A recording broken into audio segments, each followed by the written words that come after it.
Eks-polisi di Sumut tuduh Kapolres Labuan Batu hentikan kasus sepihak, sebut terima uang. Video surat terbuka mantan Kasat Lantas Polres Labuan Batu, Kompol Sawangin, viral di media sosial.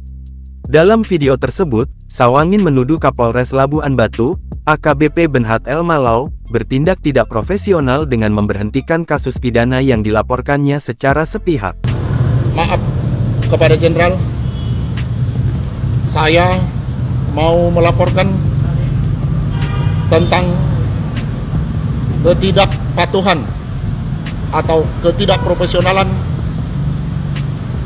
anggota komandan di Polda Sumut, yaitu Kapolres Labuan Batu beserta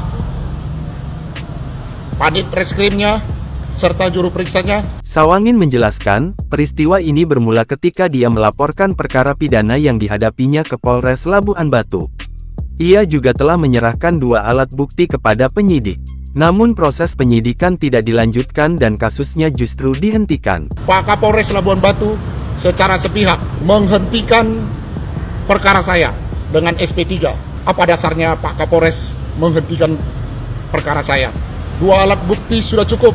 Dengan pengalaman 39 tahun sebagai polisi, termasuk menjabat sebagai Kanit Reskrim dan Kasat Lantas Polres Labuan Batu, Sawangin merasa tindakan Kapolres Labuan Batu tidak mencerminkan keadilan.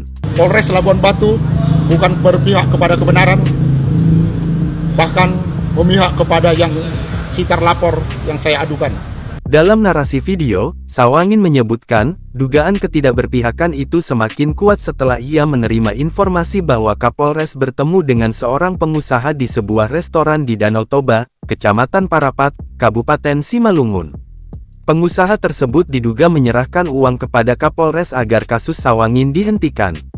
Sementara itu, Kasat Reskrim Polres Labuan Batu, AKP Toku Rifanda Ihsan, membantah tudingan Sawangin dan memberikan penjelasan terkait masalah ini.